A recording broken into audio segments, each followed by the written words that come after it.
واصنع بودادا ليكن ربك للأرض مداد قلم أنت فكم عبرت.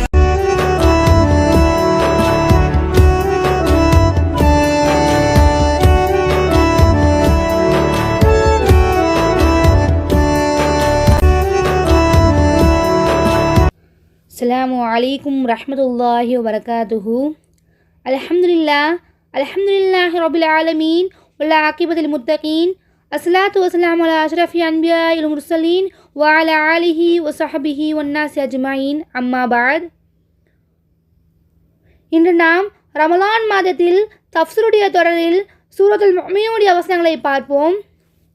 பிஸ்மில்லாஹிர் ரஹ்மானிர் ரஹீம். சும்ம ஹலக்னல் நுத்ஃபத அலக فخلقنا علامة ملغة فخلقنا ملغة عظاما فقصونا عظام اللحما ثم انشأناه حلق الآخر فتبارك الله أحسن الخالقين ثم إنكم بعد ذلك ميتون ثم إنكم يوم القيامة تبعثون. நேற்றைய தொடரில் நாம் ஒரு கருவுடைய வளர்ச்சியை பற்றி நாம் பார்த்தோம். இன்று அந்த வசனத்தின் தொடர்ச்சியாக நாம் பார்க்கலாம். ஃபகசூனல் இலாமல் லஹ்மன். அல்லாஹு தாலா கூறுகிறான், அந்த எலும்புக்கு இறைச்சியை அணிவித்தோம் என்பதாக அல்லாஹு தாலா கூறுகிறான். அதாவது எலும்புகளை மறைத்து அவற்றை பிணைந்து பலப்படுத்தும் வகையில் அதன் மீது இறைச்சியை போற்றினோம் என்பதாக அல்லாஹு தாலா கூறுகிறான். பின்னர் வேறொரு படைப்புகளாக உருவாக்கினோம். பின்னர் அந்த உடலுக்கு உயிரை ஊதினோம்.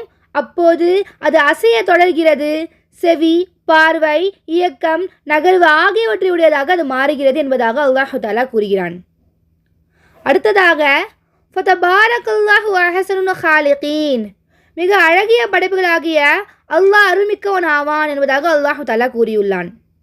அதாவது அலி இப்னு அபு தாலிப் ரலியல்லாஹு அன்ஹு அவர்கள் கூறுகிறார்கள், ஒரு கருப்பையினுள் விந்து துளி சென்று 4 மாதங்கள் கடந்ததும் அக்கருவிடம் அல்லாஹு தாலா ஒரு வானவர்களை அனுப்புகிறான். அக்கரு 3 இரவுகளுக்கு மத்தியில் இருக்கும் நிலையில் வானவர்கள் அதற்கு உயிரை ஊதுகிறார்கள்.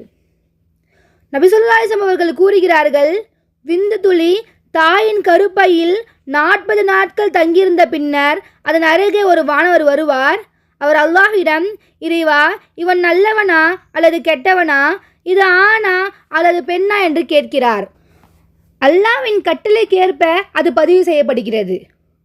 அவனுடைய செயல்பாடு, இயக்கம், அவனுக்கு ஏற்படும் சோதனைகள், வாழ்வாதாரம் ஆகியவற்றை அனைத்தும் எழுதப்படுகிறது.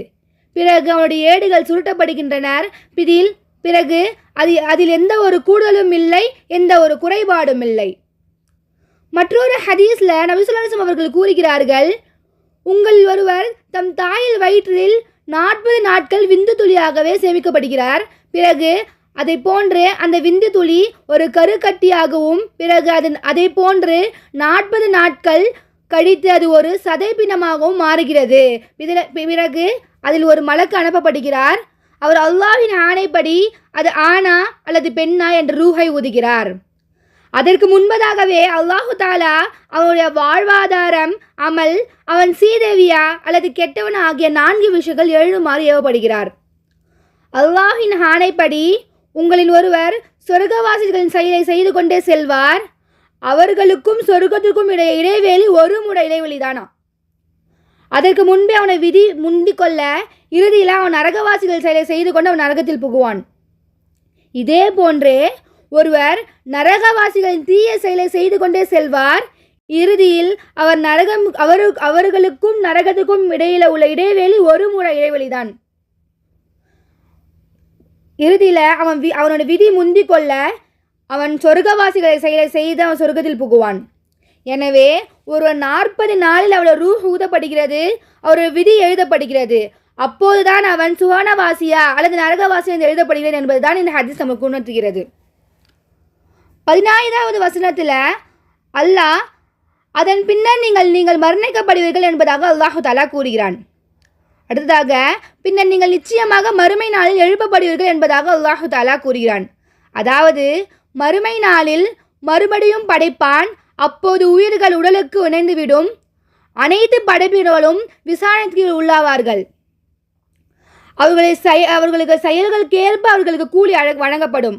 அவர்களுடைய செயல் நல்லதாக இருந்தால் கூலி நல்லதாக இருக்கும், செயல் கெட்டதாக இருந்தால் கூலி தீயதாகவே இருக்கும்.